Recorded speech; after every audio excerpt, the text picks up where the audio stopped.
mirë se erdhët. Në këtë material do të zbulojmë së bashku se si funksionon një bank në thelb dhe do ta bëjmë këtë duke ndjekur nga afër jetën e një kredie, nga fillimi deri në fund. A e keni menduar ndonjëherë se çfarë ndodh pas perdeve kur një bank jep një kredi? Si regjistrohet gjithçka? E po, pikërisht këtë do të bëjmë. Do të ndjekim paran hap pas hapi, që nga momenti kur kredia jepet e deri tek ato situatat jo aq të këndshme të mospagesës. Okej, përpara se të flasim për kredin, duhet të kuptojmë diçka themelore. Si funksionon vetë banka? Cili është motori që e vën në lëvizje? Çdo biznes ka procedura që përsëriten vazhdimisht, apo jo? Këto quhen ciklet transaksionesh. Për një bank, cikli më i rëndësishëm, ai që vërtet gjeneron fitimin, është cikli të hyrave. Dhe zemra e këtij cikli është pikërisht kredidhënia. Mirë, mjaft me teori. Le të bëhemi konkret. Imagjinoni se po marrim një kredi, të themi 7.000 euro. Banka na thot se duhet ta shlyejmë për 24 muaj, pra 2 vjet, me një normë interesi vjetore prej 12%. Ktu fillon gjithçka. Gjëja e parë që bën banka nuk është të na jap parat direkt. Jo. Ajo krijon një plan të detajuar pagesash, që quhet plani i amortizimit.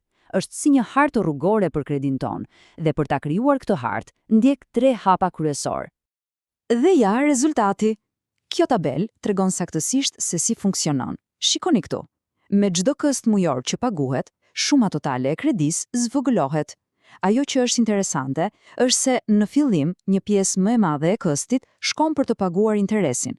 Më pas, me kalimin e kohës, kjo pjesë zvogëlohet dhe më shumë para shkon për të shlyer borxhin kryesor, pra kryegjënën. Ky është momenti kyç kur parat lëvizin, dhe këtu kemi dy këndvështrime totalisht të ndryshme, si dy anët e së njëjtës medalje. Për bankën, kjo kredi prej 7.000 eurosh është një aset i ri, një e drejtë për të marrë para në të ardhmen. Për klientin, pra, është e kundërta, është një detyrim i ri, një borxh që duhet shlyer. Vini re se si regjistrimet pasqyrojnë njëra tjetrën në mënyrë perfekte. Mirë, le të imagjinojmë skenarin ideal, ato që të gjithë e duan. Klienti paguan çdo këst muaj pas muaji pas një vonesë. Ky është, le ta quajmë, skenari i lumtur. Le të shohim se si regjistron banka këtë situatë perfekte. Pra, klienti pagoi këstin e parë, 329.51 euro. Çfarë bën banka? E para, i tërhiq këto para nga llogaria e klientit. Kjo ul detyrimin që banka ka ndaj klientit. Pastaj i ndan këto para. Një pjesë, 259.51 euro, shkon për të ulur vlerën e kredis, pra të asetit. Pjesa tjetër, 70 euro, regjistrohet si ardhur nga interesi. E thjesht apo jo? Deri këtu gjithçka shkoi vaj, por jeta nuk është gjithmonë kaq e thjeshtë. Po sikur klienti të mos paguaj, po sikur të fillojnë vonesat.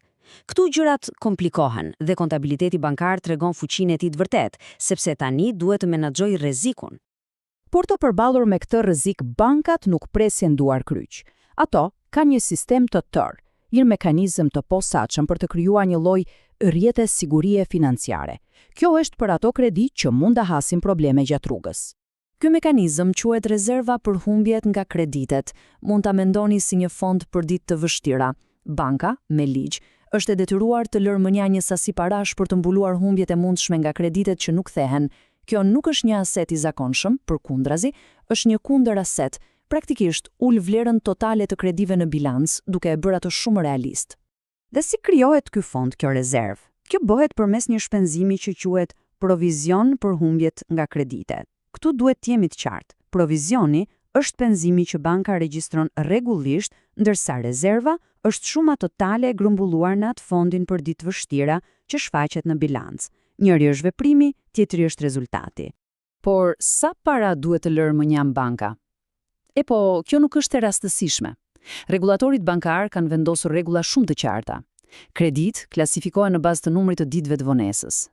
Siç e shihni, sa më shumë vonohet një kredi, aq më lartë është përqindja e provizionit që banka duhet të krijojë. Nga 1% për një kredi standarde deri në 100% për një kredi që konsiderohet e humbur.